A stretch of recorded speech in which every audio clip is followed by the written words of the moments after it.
I'm going to turn shortly. I'm going to show a couple of slides, and my colleague Gordy Mao, who you all know, we're going to cover just a couple of quick SFI things. And then I'm going to turn to Jason Metnick on our staff, talk a little bit about the new requirements in our standards that have language specific to SIC coordination. I'll then be introducing Dennis Becker, Dean of the College of Natural Resources at the University of Idaho, who's going to offer remarks, and then Norie Dimeo-Ediger, who's Director of the K-12 Education Programs at OFRI, Oregon Forest Resources Institute. Okay, so I am going to now turn to Gordy. Awesome, thanks Nadine. So first I'd like to start off by giving another shout out to the Minnesota SFI Implementation Committee for winning the 2021 Achievement Award. Rick, Quentin, I know you guys are on the call here somewhere. Great job this past year, and yeah, keep it up. So thanks, next, more to come. Stay tuned. We got great ideas. Very good. I knew that. Very good, Rick. But you're not eligible to win the SIC Achievement Award for. Hey, but don't. Hey, Gordy. But we still want them working those. Yeah, great exactly. Ideas. So we expect even greater and better things for. We won't take our foot off the gas. Trust me. We won't. Okay. Good job. Good job, Rick. And I also want to make a quick shout out to the North Carolina SIC. Glenn, I think you're also on the call as the North Carolina SIC chair. You should be very proud of your efforts this past year, and again, great job. So next slide, continuing education credits. This session, just like the previous, just like the main conference sessions, are approved for continuing education. SAF, Canadian Institute of Forestry and Wildlife Society, will be getting out to you guys certificates of attendance sometime after the conference, so that you can get your CE credits for attending this session. Some new next couple slides, next two slides, we'll talk about some new tools available for SICs. The first one being communication tools. SFI has been working hard at updating, creating new publications and communication tools that are available on our website, forest.org, resources, forest.org, standards, and those are available for you as an SIC to help you guys with some of your outreach efforts. Next slide. Also, our SIC story map and dashboard tools. Again, we've talked about this in the past, but I wanted to highlight that, again, this is available under our forest.org website under SICs, a more detailed version of the SIC map that highlights some of the work that the SICs do. Each one of them is available at the SIC members only webpage, which is a screenshot that you see here on your screen. Next slide. SIC upcoming sessions, or better known as things to look forward to as being part of an SIC. We'll have coming up in June a community grant update on one of our community grant projects that we funded last year. We'll continue on with it later on in the maybe late summer, an SIC best practice webinar.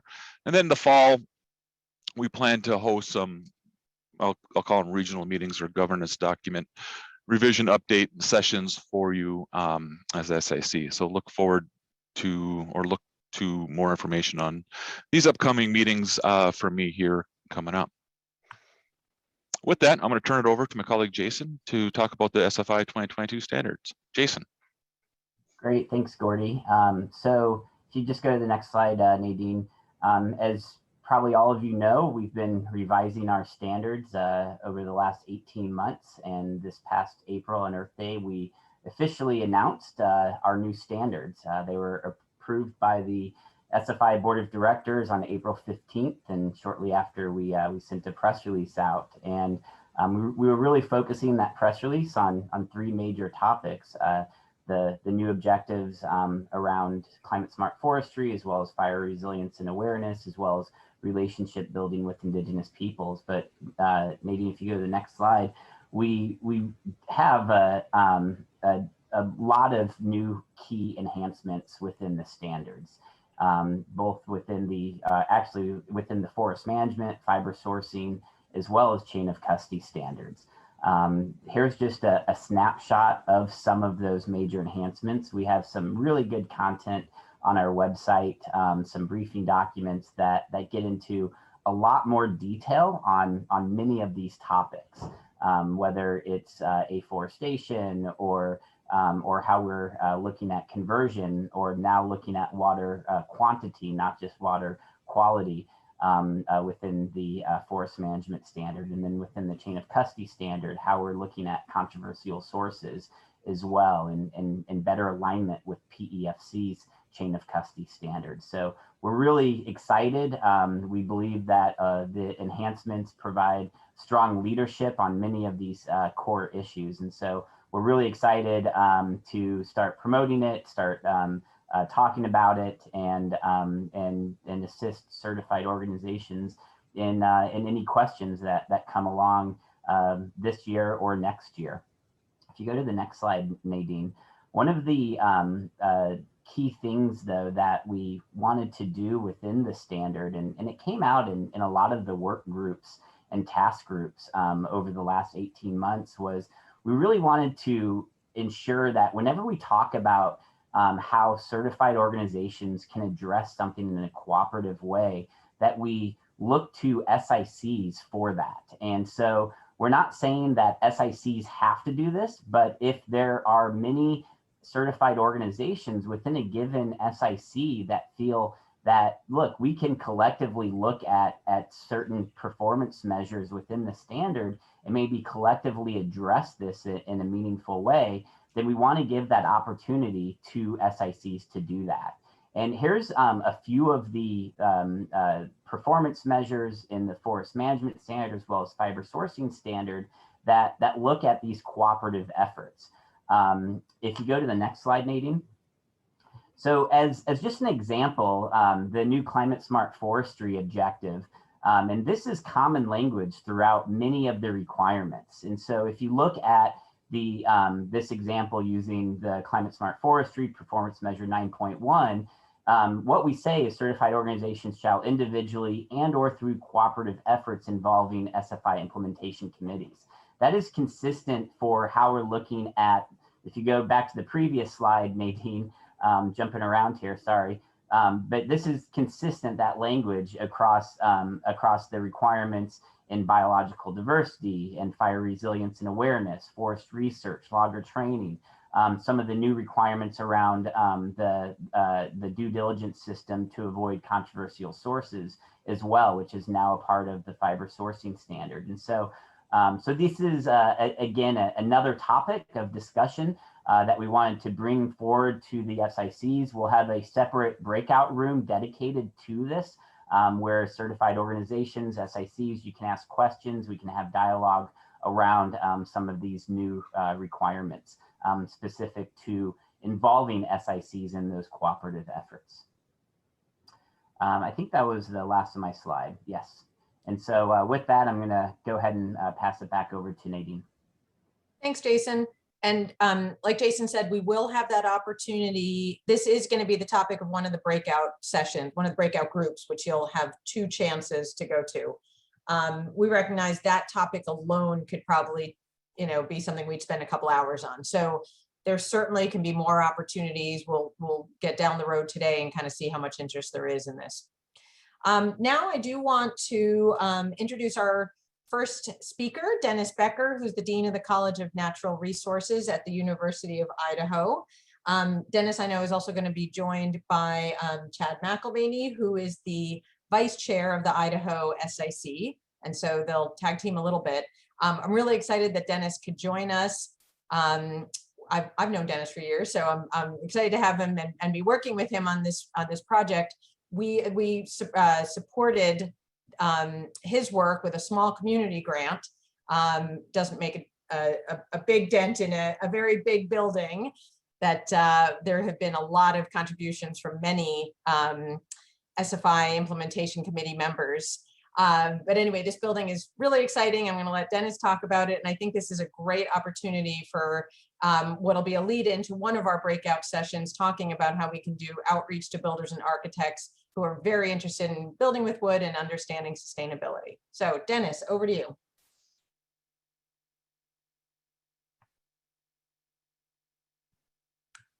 And Dennis, you are on mute. There we go. Of course, we can't start one of these without that introduction of being on mute. Thank you for that introduction, Nadine. So yes, thank you for having me this morning. Hopefully you can see my screen there. Let me put it on view so you can see a little bigger. So as Nadine said, I'm the Dean of the College of Natural Resources at the University of Idaho. And as among the many interesting jobs that I get to have is at times doing things like building large basketball arenas. And this has been really an exciting project. And what I want to say about it is, and share a little bit about the story of how it came to be, but what I want to say about it is really how the story of sustainability, is ingrained and woven through all the boards, all the pieces, all the relationships that really were stitched together in the creation of this building. So the Idaho Central Credit Union is a what is it? I think it's something like I forget the size. It's a large building, about 4,000 seat arena that will open this fall to sports events and other basketball and other types of events this coming fall. So let me just tell you a little bit about that. So really just a few years ago, starting with Forest Service grants, wood innovation grants, back in 2018, we did a proof of concept to really see if mass timber could be something that we could do in Idaho. And a lot of people said we couldn't do it in Idaho. We didn't have the workforce, so we didn't have the supply chain in place. And at the time, we didn't know if we could do it or not, but we wanted to see if it was possible. And so working with a lot of our SFI partners, working with other partners in the state, we went down this road with this Forest Service grant to do building code reviews, to evaluate the kind of structure that would be possible with wood. We had several of our wood products industries step forward at that time and really challenged us to really do something stunning and would be a demonstration of the excitement of building with wood. And so in June of 2019, Chief Vicki Christensen of the U.S. Forest Service and President Kent Oram of the Idaho Central Credit Union, who has naming rights, joined me in the groundbreaking. So that was about 2 years ago. About a year ago, just 1 year ago, actually, almost to the day, spring of 2020, we set the first wood beam. And since that time, just one short year later, quickly the superstructure of the roof has gone into place. The basketball courts are going in place as we speak right now. The beautiful wood siding, cedar siding that's on this building, all of these pieces really have come together very, very rapidly. And what I want to do is walk you through some of those partners and exactly what this building represents. So starting with the supply side, so the forest management side of this, we worked with our own student logging crew on our school forest, harvested the timber from our forests as well as surrounding public and private lands, and using local contractors as well as our students, we really sort of put the initial investment in place for this building. It's at the end of the day, the education component of this was really important to us. And so it was important in telling that story. And I'll come back to my community grant with SFI in a little bit about that story. But in telling that story about how our students are contributing to that workforce, and really that workforce development was a major priority in telling that story. So the wood that was harvested, the timber that was harvested, then went to Idaho Forest Group and Bennett Lumber here in the state of Idaho. And from there, they manufactured into lamb stock. That lamb stock then went to two particular companies, QB Laminators in Salmon, Idaho, and Boise Cascade in Homedale, Idaho. And from there, they of course then started the development of or the construction of those beams. 442 tons of beams to be specific. Beautiful beams, some of them as tall as 6 foot in height, but a variety of different structures. And I'll show you the superstructure in a little bit to explain sort of the complexity of it, but really what is also possible with wood and with mass timber given today's technology. So working with these two companies, then they transported it to Structure Craft in Canada. And that's where a lot of the milling and machining took place. They then, Structure Craft with Hoffman Construction, which was the primary, they then started the assembly on site, as I said, about a year ago. From there, as I said, it's really come along quite rapidly. These are pictures from, from last fall, roughly. So if you look in the upper right-hand corner, I have, you can see the wood paneling, which makes up part of the roof structure. That was all donated by PotlatchDeltic. In the bottom right-hand corner, you can see the beautiful cedar siding that was stained in a really beautiful dark, was from TriPro Cedar Products, working with Idaho Forest Group to donate those materials. And then in the lower left-hand corner is sort of a bird's eye view of how the structure looks. And you'll see, you can start to see now some of the unique features of the wraparound end to the building that I'll come back to a little bit and talk about some of those unique engineering features. The primary engineers were KPFF in Boise, Idaho, and University of Idaho alum Chris Roberts with OPSIS Architecture in Portland. They were the primary designers. So what I'm trying to show is that what we really wanted to be able to show in our storytelling was that this truly could be an Idaho project, an Idaho Wood, University of Idaho, Idaho employees, Idaho companies. And it's not that we were trying to be exclusive and that we were cutting others out outside the state, but we really wanted to demonstrate that it was possible here so that we could tell that story and promote it in other places around the state and other places around the region, that it is possible to build these kinds of structures, but that not everybody's going to, of course, have a beautiful arena like this. But a lot of the engineering principles could be applied in other commercial and industrial applications. And of course, then telling a supply chain story and a sustainable wood story along the way was really important. So just a couple quick features. So the upper right-hand corner, you can see what is, you've seen it probably in a few of these pictures, this mass, this key portal truss, which was the primary, when you walk into the building, this really stunning feature that you see, you know, that is sort of what everything rests upon. But then you have the lower left-hand picture where you can see that wraparound wall on the end of the building, which really sort of anchors the whole thing into place. And we might have some engineers and architects online here that will know a lot more about the specifics and technicalities of this, so I'll be careful to stay in my lane. But what I will say is that many of the features that were used can be applied and are used broadly across the United States and Canada for construction. What's really unique though about this building is that the spans, the length of the spans, and of course this end wall were some of the unique features that haven't been done in North America. And so, you know, it's really exciting to be on the forefront of that kind of innovation. So why is it important? Obviously, you know, as I was saying, you know, if we could do this in the state of Idaho, or at least regionally, we know that the multiplier effects by value-added production is beneficial to the local economy. Just for the state of Idaho, you know, wood products is about a $2.4 billion industry. For every 1 million board feet of timber that's harvested, it's approximately 24 direct and indirect jobs. So those are real jobs, as everybody on this meeting understands. Those are real jobs in local communities that have a real impact for schools, for other types of quality of life and livelihood benefits within those communities. What I want to do now is just pause quickly and talk about or pass it over to Chad Mulvaney to talk a little bit about the other benefits that wood mass timber production provides in the state. And Chad will talk a little bit about what the SIC has been doing to help promote not just mass timber, but other types of endeavors within the state. So Chad, I'll pass it to you for a sec.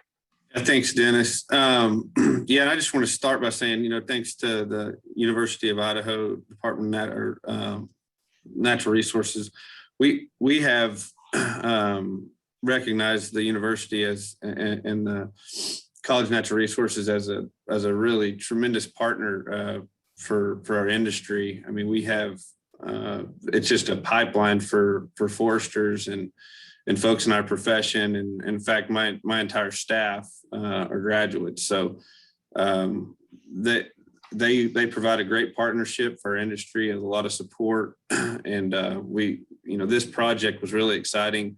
And our SIC, we recognized it early on when we first started talking about the project with the university, and was wanting to do everything we could to try to support it.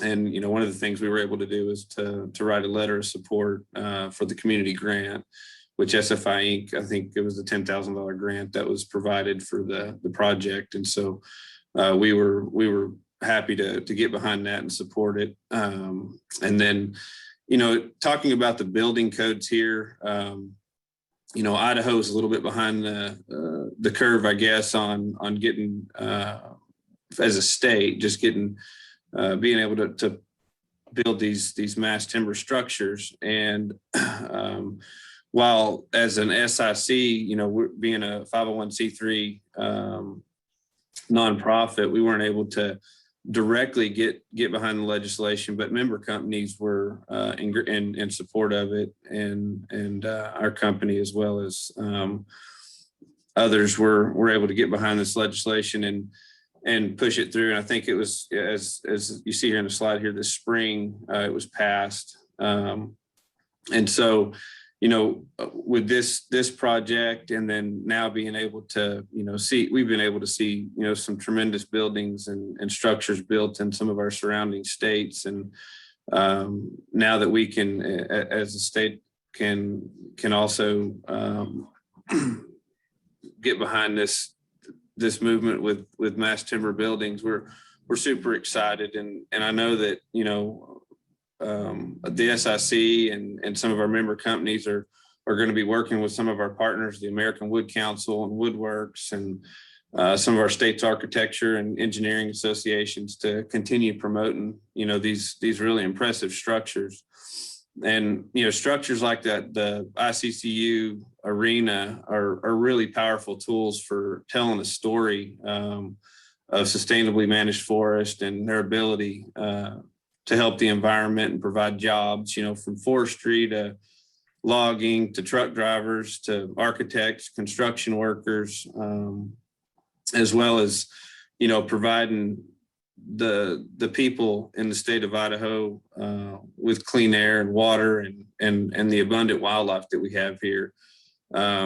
So, I think just generally speaking, we're really excited about this opportunity, and kind of kicking it off with this big project with the U of I it just, kind of helps us to get a foothold in what these mass timber structures can provide in our state. And as we're seeing them pop up around the nation, we're really excited and looking forward to being an active partner with this new technology. So I appreciate the opportunity to speak, and I'm really excited about, seeing this project and this arena finished up. And, I've got a couple of kids that play basketball, so I'm hoping to maybe one day be sitting in that arena watching them play. So thank you, Chad.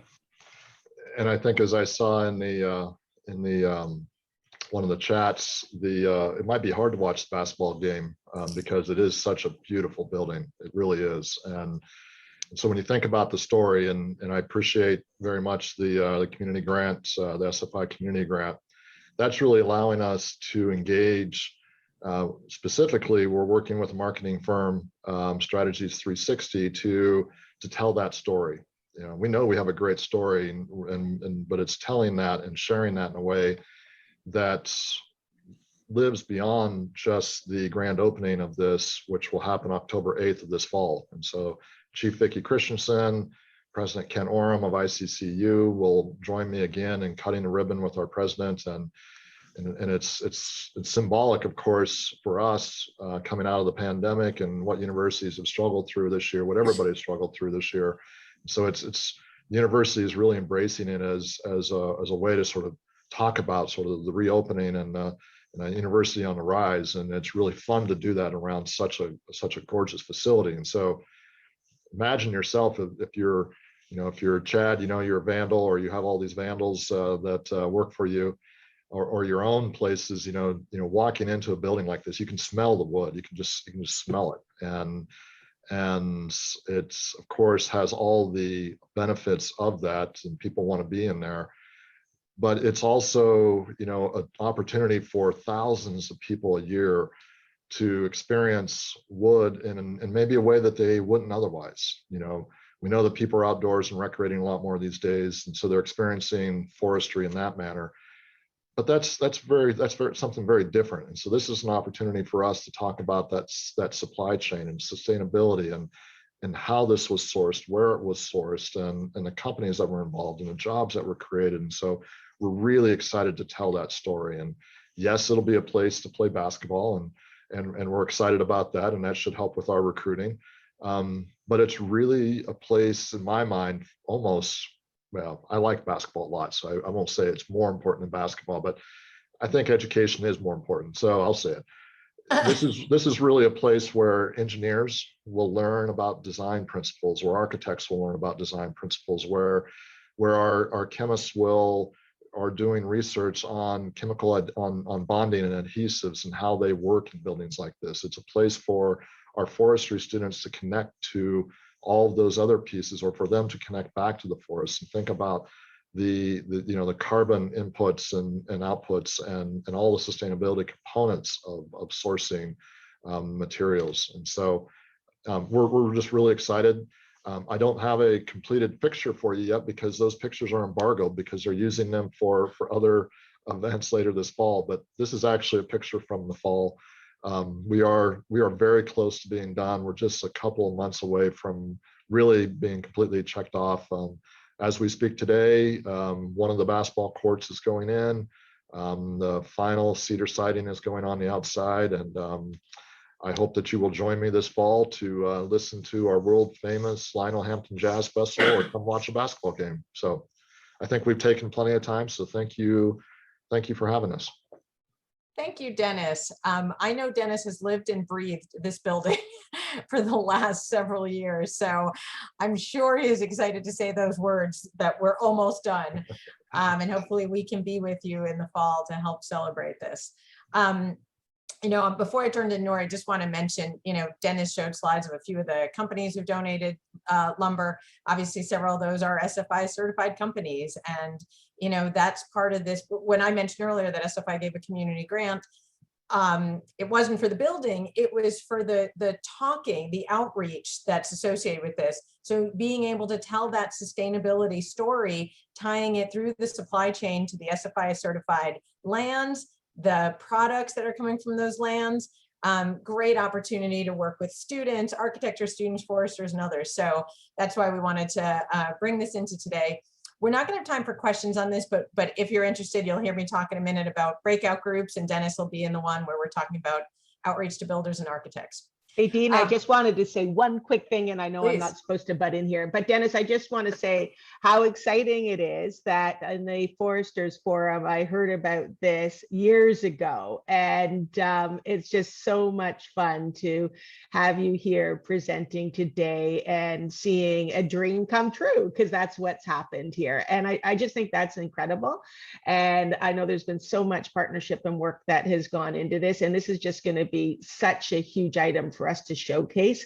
And I put in the comments, I love the way you also connected it to career pathways and learning opportunities. And I think when we at SFI try to promote it at the time that Vicki is there and everything, and throughout, we'll try to promote obviously building with wood and the carbon, but also the way it's connected to different career pathways, as you've done as part of our green jobs effort. So looking forward to working together to do that. So just thank you so much. Really excited by that. Thank you. Okay, I'm now pleased to introduce Norie Dimeo-Ediger, who is, as I mentioned at the start, with the director of K-12 education programs with the Oregon Forest Resources Institute from great state of Oregon. So I've had the pleasure, when I moved out here almost a couple of years ago, I had the pleasure of meeting Norie and seeing what a force she is here in Oregon. She's been a huge champion of Project Learning Tree and has been really involved in forest literacy, and is going to talk to you a little bit about the forest literacy framework and how they developed that in Oregon and what we've been doing at the national level. So over to you, Norie, and I'll advance your slides for you. Thank you so much, Nadine, and good morning, everyone. I'm going to try to refrain from starting my presentation with the ever popular Zoom question, can you hear me? Yes. And assume you can. And like to start with asking you a couple of questions and having you type the answers in the chat room to kind of intro forest literacy. So the first question, and type it in the chat room, is what is the most outrageous misconception about forestry or forests that you've ever had to address? And just take a minute and type it in the chat room.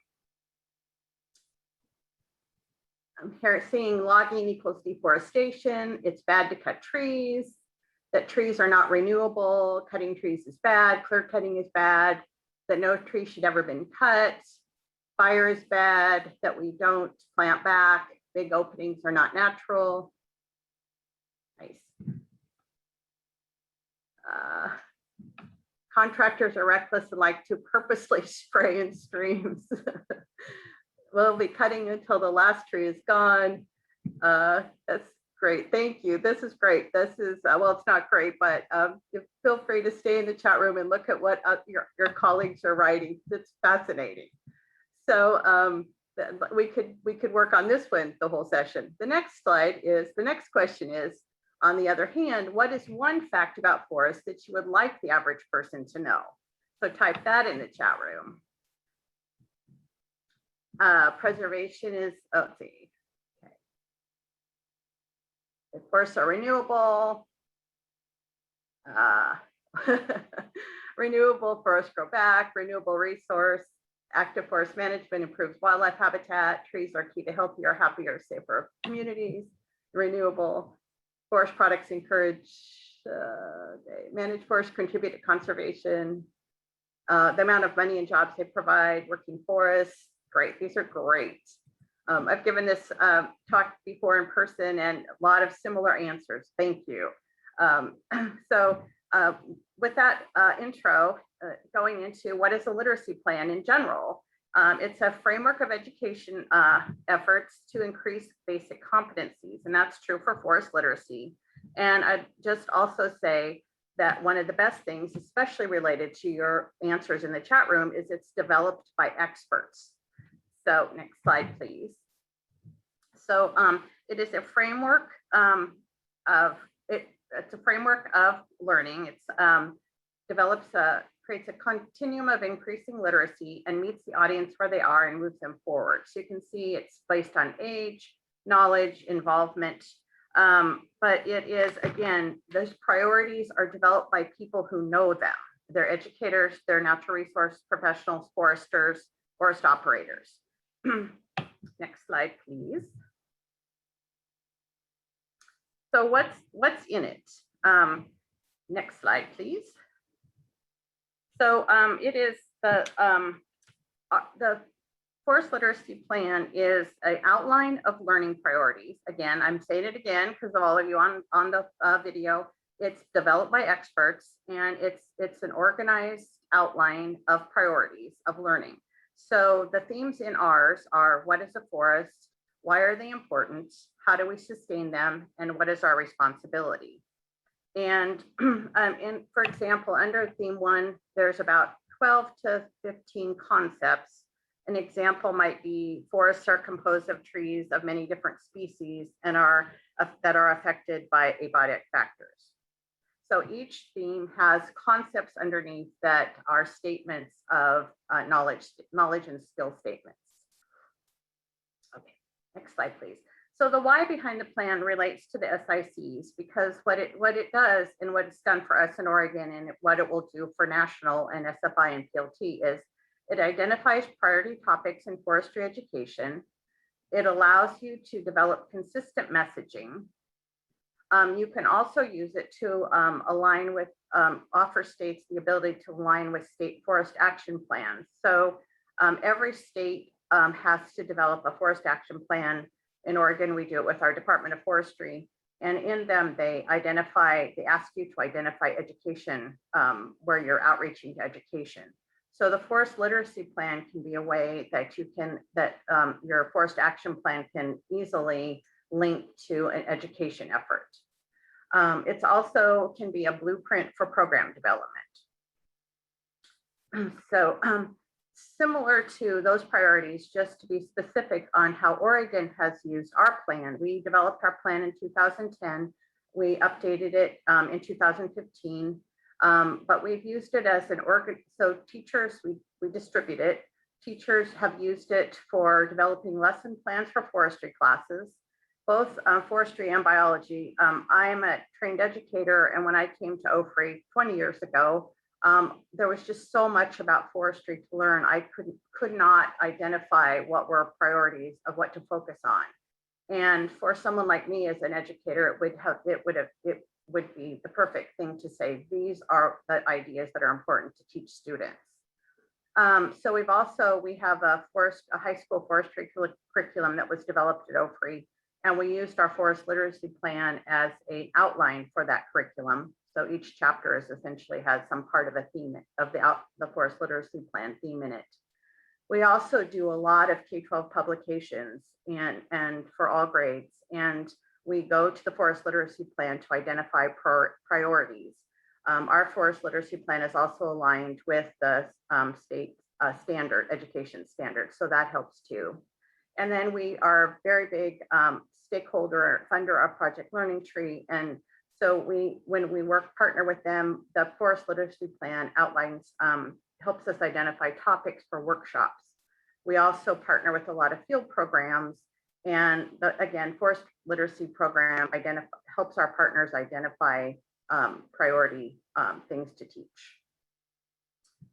So next slide, please. One other thing we've done with our forest literacy plan that I'm especially proud of, because it really lays it on the ground, is we worked with a consultant and developed a document that we call Making Forest Connections, a correlation of Oregon Forest Literacy Plan with other educational resources. And it's a document that teachers can download, and it links our plan to the science standards, to the social science standards, we have an environmental literacy plan. And also it's especially important in this session and in OFRI world is that it aligns our plan with Project Learning Tree activities. So it's just a quick link for teachers to look at that document and look at the grade level they teach and see the concept in the forest literacy plan and the Project Learning Tree activity it helps to support. So I feel like Nadine is reading my mind here. Thank you. No, perfect. That's perfect. Go ahead and next slide. It was accidental, but I guess it was the right thing. Oh, you were great. So this is just a little snapshot of the forest literacy plan concept, which is the theme one with a concept about forests are ecosystems characterized by dominance of tree cover and the presence of a wide variety of other organisms. And the PLT activities that if a teacher taught would help students learn that idea or concept. So it's just super easy. And again, teachers are really short on time and just helps them like look at the concept, look at the science standard, and look at PLT. So this is on our website and they can download it anytime. So perfect. So PLT has, because ours is a very state specific plan, and it identifies Oregon priorities and things about Oregon forests and Oregon trees. PLT has put together their own literacy framework. It's aligned to national standards and also can be used as a guidance for state forest action plans. But again, it's very helpful if your state doesn't have a plan that's specific to your state, you can look at PLTs. Next slide, please. And in addition to the plan, the concepts, it has another component, which is the 10 common forest principles outlining the benefits of forests economically, socially, and environmentally. So it has those 10 reasons why forests matter, which is also another outreach to teachers and educators. And then the last slide in my presentation is just where you can download the literacy plan, and which will help you make the link to the SICs and outreaching to your educators, landowners, and public. So with that, that is my presentation. And I think that Jessica will be in my breakout, who will be able to answer more questions for you about PLT SFI's plans. So thank you. Fabulous. Thank you, Norie. I really appreciate that. You know, I know obviously many people on the phone are not formal educators, but I know how many SFI certified companies, SIC coordinators and other SIC members do outreach to your community. And I think something like this forest literacy framework can be so helpful with that outreach. Obviously it's aimed at a younger audience, but we've talked about how useful this is even for adults. There's a lot of, as evidenced at the start with Norie's question, a lot of misunderstandings that we try to wrestle with. And I think a huge opportunity to build on the interest in some of the sustainability topics like climate change and talk about connections to forests. So thank you, Norie, for being with us and doing that.